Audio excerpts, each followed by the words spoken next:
Olá, que bom ter você conosco, perseverando em conhecer essas histórias bíblicas, essas narrativas históricas, mas principalmente perceber o coração de Deus e a sua intenção, como ele caminhou na história do seu povo. Josué, depois de introduzir o povo na terra prometida, o período que se seguiu foi o período de juízes. Já não havia mais uma autoridade central e cada um fazia o que parecia reto aos seus olhos. Então, todo esse período é marcado por um ciclo de apostasia, onde o povo abandonava o Senhor e voltava àquelas práticas, até das nações que tinham sido desalojadas. Então, eles caíam debaixo dos seus opressores, eles clamavam ao Senhor e Deus lhes levantava juízes, que os libertava. Mas enquanto o juiz vivia, eles permaneciam fiéis ao Senhor. Mas quando o juiz morria, novamente eles apostatavam da fé, abandonavam o Senhor. Isso foi um ciclo de cerca de 400 anos. Por meio do ministério de Samuel, ele conseguiu trazer todas as tribos unidas em torno do culto ao Senhor. Ele passava pelas principais cidades conclamando o povo ao arrependimento, ao abandono dos seus pecados e que eles se voltassem para o Senhor. Houve um grande avivamento nos dias de Samuel, realmente o povo se arrependeu, se voltou ao Senhor e então Deus estendeu novamente o seu braço a favor deles e com uma vitória sobrenatural eles venceram os filisteus. Apesar do povo estar vivendo debaixo de um período, então, de avivamento, de prosperidade, livre dos seus inimigos, os líderes das tribos chegaram para Samuel e disseram: olha, nós queremos ser como as outras nações da terra. Dá-nos um rei que saia diante dos nossos exércitos e assim não precisamos nos preocupar. Esse pedido entristeceu demais tanto o profeta Samuel como o Senhor. Mas Deus falou a Samuel: não é a ti que eles estão rejeitando, mas é a mim, para que eu não seja rei sobre eles. Samuel, dá um rei. E nós vamos perceber por que Deus ficou entristecido com essa proposta. Porque justamente o propósito de Deus formar a nação de Israel é que eles fossem uma nação separada, uma nação santa. E que então, servindo e amando o Senhor, os milagres, as maravilhas, o poder de Deus seria manifesto na nação de Israel e eles seriam luz para todos os povos. As demais nações conheceriam o Deus único e verdadeiro. Porém, o povo não percebeu, os líderes não perceberam essa eleição, esse chamado, eles quiseram se assemelhar às nações da terra. Então, o primeiro rei escolhido foi o rei Saul. E Saul começou o seu reinado demonstrando humildade, sendo generoso com os críticos, aqueles que não o aceitaram no governo, e saiu à frente do exército e até venceram uma batalha. No entanto, ele não atendeu a palavra de Deus através do profeta. Ele precisava ter esperado o profeta Samuel antes de sair à guerra, mas por causa da pressão dos seus soldados, ele então sacrificou antes do profeta chegar. E aí nós terminamos a nossa aula também vendo que Deus, através do profeta, diz: olha, se você tivesse obedecido, eu estabeleceria você de maneira firme no reino, mas assim, por você ter desobedecido, o reino será tirado. Eu vou escolher alguém conforme o meu coração. Então percebemos aí que ele desobedeceu o Senhor. No capítulo 15 de 1 Samuel, há um outro incidente aqui que nós vamos ver, onde Samuel chega para Saul e diz: eu sou aquele a quem o Senhor enviou para ungí-lo como rei de Israel, o povo dele. Por isso escute agora a mensagem do Senhor. Assim diz o Senhor dos Exércitos: castigarei os amalequitas pelo que fizeram a Israel, atacando-o quando saía do Egito. Esse incidente está narrado lá em Deuteronômio, no capítulo 17. Os amalequitas saíram em guerra contra Moisés e todo o povo, depois que eles tinham saído do Egito. Já naquelas condições, passando dificuldade no deserto, eles ainda tiveram que enfrentar inimigos. E foi aquela batalha em que Moisés colocou Josué lá com o exército na frente da batalha e Moisés subiu ao monte com Arão e Ur, e ele foi interceder ao Senhor. Enquanto ele estava com os braços erguidos, Josué vencia a batalha, quando ele arrefecia as forças, Josué perdia, então suspenderam as suas mãos para que ele ficasse intercedendo ao Senhor, e Josué teve vitória sobre os amalequitas. E então Deus diz: escreva isso num rolo como memorial e declare a Josué que farei que os amalequitas sejam esquecidos para sempre debaixo do céu. Então percebemos aqui o veredito de Deus. Deus se desagradou daquele povo e disse: olha, um dia eu vou riscar esse povo do mapa.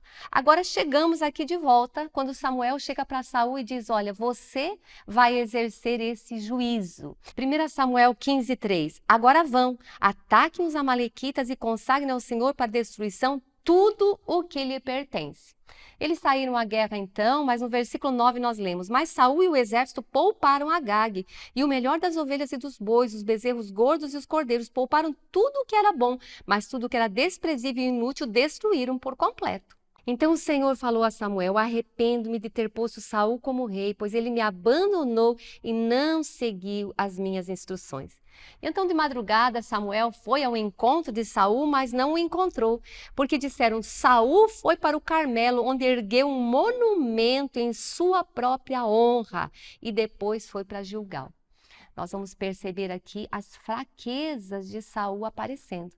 Já naquele incidente da guerra, onde ele não esperou o profeta para oferecer o sacrifício e foi antes, nós percebemos a fraqueza de Saul, que era uma baixa autoestima.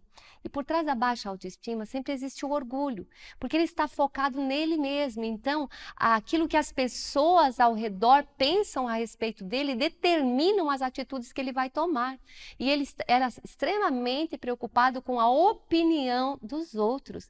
Então, isso desagradou o Senhor e fez com que ele se tornasse fraco, porque entre obedecer ao Senhor e a pressão do seu redor, ele sempre cedia à pressão.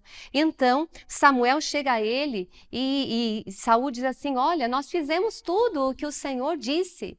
E daí Samuel disse: mas que balido é esse de ovelhas que eu escuto e esse mugido das vacas? Ele disse: ah, não, os soldados quiseram poupar o melhor do rebanho para oferecer ao Senhor.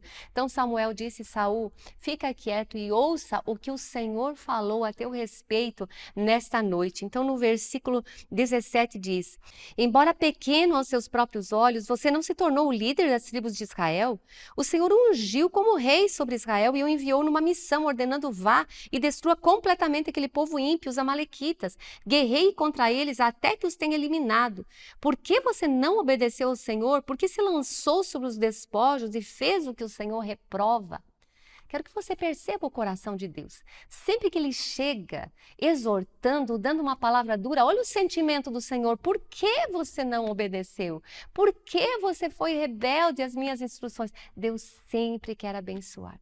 Deus sempre tem um plano bom, mas existe essa resposta de cada um, porque o homem foi criado para ser livre. Então o coração de Deus aqui entristecido por Saul ter desobedecido ao Senhor. E Saul vai reafirmar: não, mas eu obedeci, foram os soldados. Geralmente, alguém que não assume as suas responsabilidades sempre procura um culpado. E então no versículo 22, Samuel vai dizer: acaso tem o Senhor tanto prazer em holocaustos e em sacrifícios, quanto em que se obedeça a sua palavra?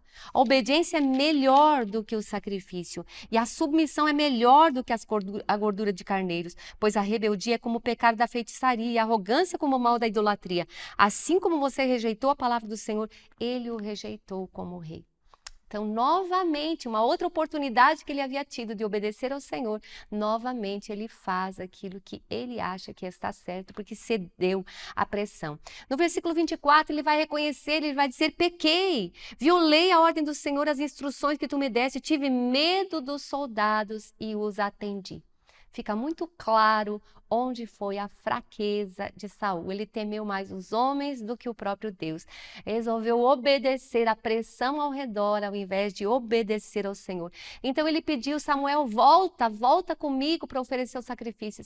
E Samuel disse: não vou voltar. Então Saul ficou desesperado, ele temeu e se lançou sobre o profeta. E quando ele se lançou, a roupa do profeta se rasgou. E então Samuel disse, versículo 28, o Senhor rasgou de você hoje o reino de Israel e o entregou a alguém que é melhor que você.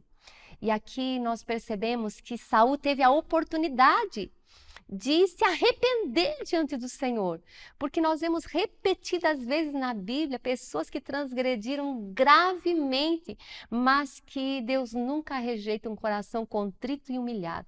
Mas ao invés de clamar ao Senhor e de se arrepender diante do Senhor, Saul vai dizer, no versículo 30, pequei, agora honra-me perante as autoridades do meu povo e perante Israel. Volta comigo para que eu possa adorar o Senhor, o seu Deus. Então Samuel voltou com ele.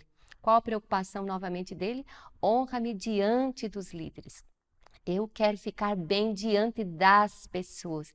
Então isso acabou se tornando uma fraqueza que levou Salomão à queda. No capítulo 16, nós vamos ver então que Deus escolheu para si alguém que fosse conforme o seu coração. Samuel é enviado na casa de Jessé, ele tinha 8 filhos, e então ele foi com o chifre de óleo para ungir aquele que Deus tinha dito, e Jessé fez passar todos os seus filhos diante dele, mas Deus ia dizendo, não é esse, não é esse. Chegou um momento que tinha um, Samuel disse, eu acho que é esse, ele é muito bem aparentado, mas Deus vai dizer a Samuel, olha, o homem vê a aparência, mas eu vejo o coração. Acabaram todos os filhos, e então ele pediu para Jessé, mas não tem mais ninguém? Ele falou, sim, tem um, está lá no pasto cuidando das ovelhas. E então ele manda chamar Davi. Davi desenvolveu um relacionamento com Deus enquanto ele pastoreava as suas ovelhas. Davi é o escritor da grande maioria dos salmos e nós vemos através dos salmos o seu relacionamento com Deus. Ele era um pastor zeloso das ovelhas do seu pai. E então ele até escreve um salmo comparando, porque ele diz, olha, se eu sou tão cuidadoso e cuido tanto e protejo as minhas ovelhas, quanto mais Deus. Então ele escreve aquele salmo lindo, o Senhor é o meu pastor, nada me faltará. Deitar-me faz em verdes pastos, guia-me mansamente às águas de descanso, refrigera a minha alma. Ainda que eu ande pelo vale da sombra da morte, não temerei mal algum, porque tu estás comigo. O teu cajado e o teu bordão me consolam. Ele mesmo vai fazendo essa comparação. Então nós percebemos um coração voltado para o Senhor, um pastor fiel, um músico que compunha, que adorava a Deus. Versículo 13 diz, Samuel apanhou o chifre cheio de óleo e ungiu na presença de seus irmãos. E a partir daquele dia, o Espírito do Senhor apoderou-se de Davi. Então vemos aqui o Espírito vindo sobre ele. No Antigo Testamento era assim, o Espírito Santo não era residente, mas vinha sobre alguma classe de pessoas e o rei era uma delas. No versículo 14 diz, o Espírito do Senhor se retirou de Saul e um espírito maligno vindo da parte do Senhor o atormentava. Saul começou a dar lugar, então, para o reino das trevas e um espírito maligno veio sobre ele. E aqui nós traçaremos um paralelo, porque eles caminharão de maneira conjunta. Nós veremos a decadência de Saul e a ascendência de Davi. Como Davi vai crescendo diante dos olhos do Senhor e diante dos olhos do povo, e Saul vai caindo em descrédito. Esses ataques demoníacos constantes de Saul chamaram a atenção das pessoas ali do palácio. Eles disseram, olha, rei, vamos procurar algum músico, alguém que toque harpa e que venha para acalmar o rei. Então eles foram e buscaram Davi, que era um músico, e Davi então veio para tocar e o rei se acalmava. Esse espírito maligno saía quando Davi acalmava. E então Davi ia e vinha do palácio. Ele voltava para a casa do seu pai, mas então era chamado, vinha atender o Saul no palácio e voltava. E numa dessas idas e vindas, ele ficou sabendo, seu pai enviou ele lá para o exército, que os seus irmãos estavam lá, porque existia um grande guerreiro filisteu que estava afrontando os exércitos de Deus. Ele foi lá para entregar comida, então ele percebeu aquela situação, olhou, viu que ninguém se movia, e então ele chega no capítulo 17, versículo 26, parte B, ele diz assim, quem é esse filisteu incircunciso para desafiar os exércitos do Deus vivo? Ele era muito jovem, mas aqui nós percebemos já a coragem que ele tinha. E ele se via em Deus. Esse texto é interessante porque ele traz aliança. Olha o que ele diz. Quem é esse incircunciso? Lembram da circuncisão? Era a marca da aliança, de estar em aliança com Deus. A aliança é um contrato sagrado onde tudo se torna comum. tudo que é nosso é de Deus, mas tudo que é de Deus é nosso. Então, alguém que é circuncidado, está em aliança com Deus e tem o poder de Deus ao seu favor. Então, ele fala exatamente isso, mas esse aí é um incircunciso, quem é ele para afrontar o exército? Então, ele chega diante de Saul e ele diz, olha, eu quero guerrear. E Saul diz assim, você não tem condições de lutar contra esse filisteu, você é apenas um rapaz, ele é um guerreiro desde a mocidade.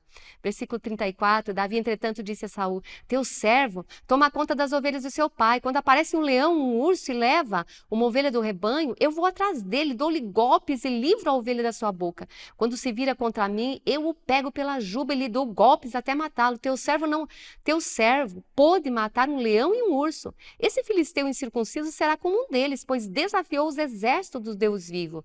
O Senhor que me livrou das garras do leão e das garras do urso me livrará das mãos desse filisteu. Percebe aqui quem era a fonte de força e de coragem de Davi? Deus era a sua fonte. Ele se via completamente em Deus, nessa força e nessa coragem. Então Saul realmente permite que ele vá, nós conhecemos a história, e quando ele chega diante daquele grande guerreiro, olha a sua declaração, versículo 45, Davi, porém, disse ao filisteu, você vem contra mim com espada, com lança e com dardos, mas eu vou contra você em nome do Senhor dos Exércitos, o Deus dos exércitos de Israel a quem você desafiou. Percebe aqui o poder da aliança, como ele era convicto de que o poder de Deus, e era Deus quem traria a vitória, não importa o seu tamanho, então ele não olhava para si, mas ele olhava para o tamanho do Deus que ele servia. Conhecemos a história, ele venceu de maneira brilhante esse gigante e a partir daí Saul o chamou para viver no palácio e ficar permanentemente com ele. Saul tinha um filho que era Jonatas e era aquele que haveria de sucedê-lo no trono. Mas Davi fez uma grande amizade com Jonatas e Jonatas percebeu que existia algo diferente na vida de Davi. Tanto que entregou a sua capa, o seu anel, como que se colocando e dizendo, olha, você vai ser o sucessor e não eu. Mas a partir daí, quando o exército voltou dessa grande vitória de Davi sobre o filisteu e, portanto, sobre todo o exército dos filisteus, as mulheres saíram às ruas para fazer um cântico e elas diziam assim, Saul matou milhares, mas Davi os seus 10 milhares. Quando Saul ouviu isso, ele foi tomado de ira e ele disse, mas o que é que falta? A mim deram 1000 e a Davi deram 10.000, então o que falta senão o reino? E aqui no versículo 9 diz, daí em diante Saul olhava com inveja para Davi. E aqui começa uma grande perseguição. Numa das vezes que Saul estava atacado com esse espírito maligno e Davi estava tocando para acalmá-lo, Saul tentou cravá-lo na parede com a sua lança e Davi fugiu. Outras vezes Saul tentou armar uma emboscada diante dos filisteus para que Davi fosse morto na ocasião do dote para ter a sua filha em casamento. Mais tarde, no capítulo 19, vemos também Saul saindo à caça de Davi e Davi teve que fugir. E aqui nessa ocasião ele vai fugir lá para a terra dos filisteus, que eram justamente os inimigos. Ele foge para Gate e aí o rei de Gate reconhece Davi e diz assim, mas escuta, não é esse a quem as mulheres cantavam, Saul matou milhares e Davi os seus 10 milhares? E aí os seus oficiais dizem, é esse mesmo. Quando Davi percebeu que tinha sido descoberto, ele se fingiu de louco, em terra estranha, abandonado, tendo que fugir, ele teve que se passar de louco, então ele arranhava as portas e deixava escorrer a saliva pela sua barba, e o rei disse, o que é isso? Faltam-me loucos aqui na minha terra, por que ele veio parar aqui? Então, novamente, Davi precisa fugir, e no capítulo 22 nós vemos que ele se esconde lá numa caverna de Adulão. E os seus familiares, os seus parentes, quando souberam que ele estava lá, se uniram a ele. E também, a Bíblia diz aqui, versículo 2, também juntaram-se a ele todos os que estavam em dificuldades, os endividados e os descontentes, e ele se tornou o líder deles. Havia cerca de 400 homens com ele. esse aqui é um fato interessante. Davi estava lá escondido, fugindo, inocente, não estava devendo nada, mas estava perseguido. E olha aqui que bando de gente que se une a ele. Normalmente a gente diz assim, olha, uma maçã estragada num cesto de maçãs boas vai apodrecer todas as outras. Mas aqui nós vemos que isso não é uma regra, porque se tem alguém que teme a Deus, que faz de Deus a sua força e que realmente entende uma aliança, Davi se fez líder sobre eles. E nos relatos que nós veremos a seguir, nós vamos ver como ele fez desses desajustados os seus guerreiros, um forte exército, como ele trouxe todo esse bando, digamos assim, de pessoas endividadas e em aperto debaixo da sua liderança e fez dele homens grandes e fortes. Aqui no capítulo 23, nós vamos ver que teve um momento que uma cidade estava debaixo de opressão e então Davi busca a Deus e Deus fala, vai lá e livra aquela cidade. Realmente isso acontece, ele vai com esse bando que se uniu a ele e eles vencem e estão lá naquela cidade.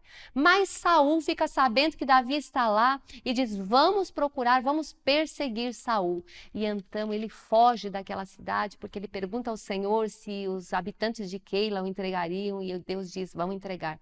Então ele sai fugido. No versículo 13 diz, então Davi e seus soldados, que eram cerca de 600, olha como já aumentou o número aqui, partiram de Keila e ficaram andando sem direção definida. Um grande número de pessoas, mas não tinham para onde ir, estavam sendo perseguidos. Dia após dia Saul o procurava, mas Deus não entregou Davi em suas mãos. Quero que você perceba pelo que Davi passou, como Deus foi forjando no furor das batalhas e também trabalhando os seus sentimentos, porque quantas coisas ele experimentou. Davi foi alguém rejeitado, invejado, caluniado, odiado, perseguido, injustiçado, mas nada disso o apartou do Senhor. Ainda que tivesse momentos que ele enfraquecia. Aqui no versículo 16 nós vemos, e Jonatas, filho de Saul, foi falar com ele em Oreza e o ajudou a encontrar forças em Deus. Então ele se fortaleceu no Senhor. Aliás, nós encontraremos essa expressão muitas e muitas vezes, Davi se fortalecendo no Senhor.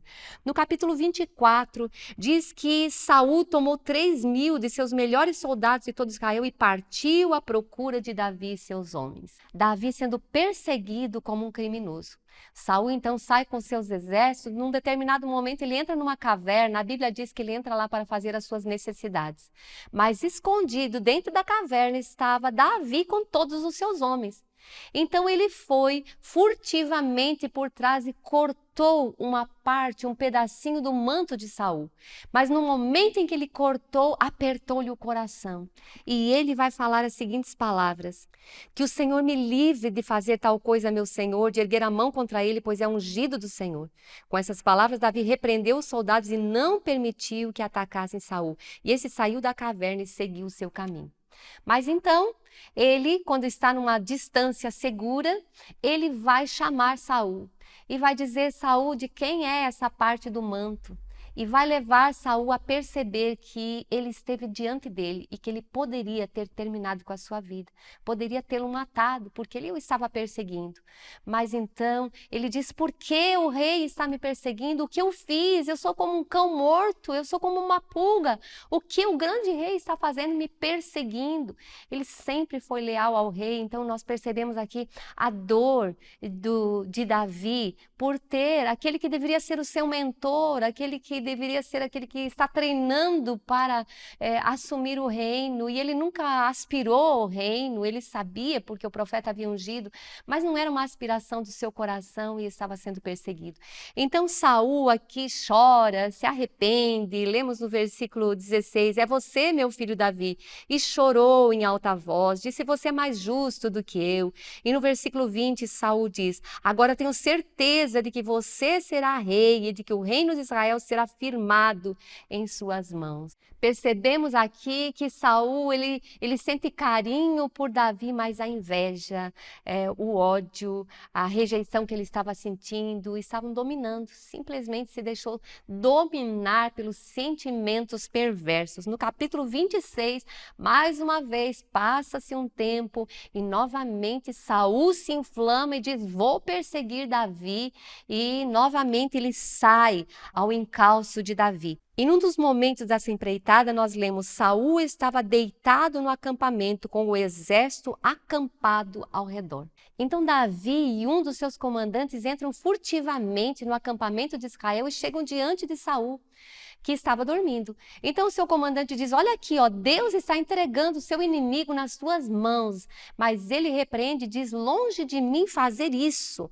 Olha o versículo 10, juro pelo nome do Senhor, disse ele, o Senhor mesmo o matará. Ou chegará a sua hora e ele morrerá, ou ele irá para a batalha e perecerá. O Senhor me livre de levantar a mão contra o seu ungido. Agora vamos pegar a lança e o jarro com água que estão perto da cabeça dele e vamos embora.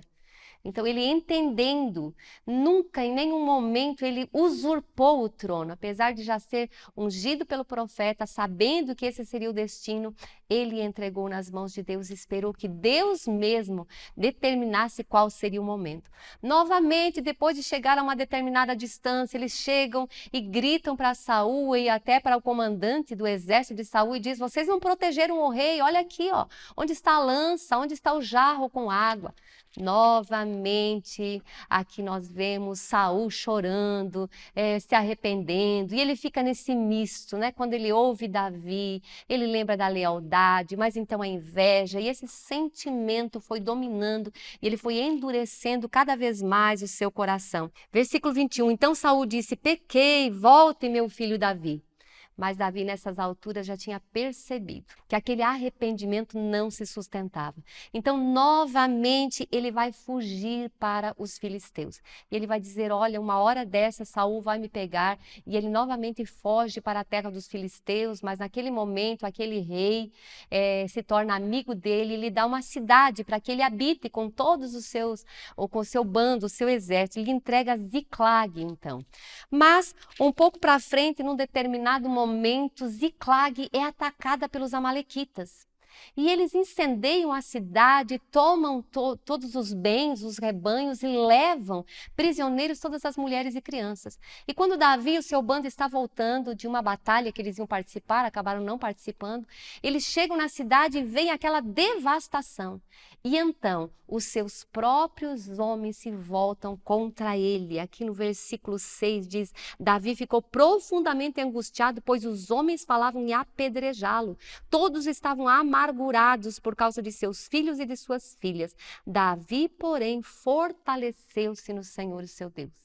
É interessante você perceber toda a caminhada de Davi. Às vezes a gente ouve falar de Davi, o homem dos salmos, o homem segundo o coração de Deus, e não percebe todo o caminho que ele precisou trilhar. Aqui seus próprios amigos, aquele exército que estava com ele, falando em apedrejar. Mas Davi se fortalece no Senhor. Aqui no capítulo 28, nós vamos ver enquanto Davi vai se fortalecendo no Senhor e vai sendo treinado nas adversidades, precisando confiar cada vez mais em Deus. Saul, por outro lado, está cada vez mais decaindo. No versículo 1 diz: naqueles dias os filisteus reuniram suas tropas para lutar contra Israel. Saul já estava muito temeroso. Então no versículo 3 diz assim: Samuel já havia morrido e todo Israel havia pranteado e sepultado em Ramá, sua cidade natal. Saul havia expulsado do país os médios e os que consultavam os espíritos. Por quê? Ainda lá em Deuteronômio, Deus proibiu essa prática de consultar os mortos e procurar feiticeiras. A feiticeira não deixaria viver. E Saul obedeceu isso no início do seu reinado. No entanto, agora, quando ele viu o acampamento filisteu, ele teve medo. O medo era uma constante, porque ele não olhava para Deus, mas ele olhava para si. E aqui no versículo 5 diz: quando Saul viu o acampamento filisteu, teve medo, ficou apavorado. Versículo 7, então Saul disse aos seus auxiliares: procurem uma mulher que invoque espíritos, para que eu a consulte. Vemos aqui a decadência? foi deixando o Senhor, deixando de confiar, dando lado para todos esses sentimentos de inveja, foi se desfocando. Ao invés de pensar no seu reino, no seu povo, ele ficou obstinado em destruir Davi. Chega no fim da vida, onde ele mesmo vai consultar, então, uma necromante, vai fazer subir o espírito dos mortos, coisa que Deus tinha dito para não fazer. Saul morre nessa batalha e em 1 Crônicas, capítulo 10, versículo 13, nós lemos: Saul morreu desta forma porque foi infiel ao Senhor. Não foi obediente à palavra do Senhor e chegou a consultar uma médium em busca de orientação, em vez de consultar o Senhor. Por isso o Senhor o entregou à morte e deu o reino a Davi, filho de Jessé. No nosso próximo bloco, nós veremos então que depois da morte de Saul, Davi assume o trono.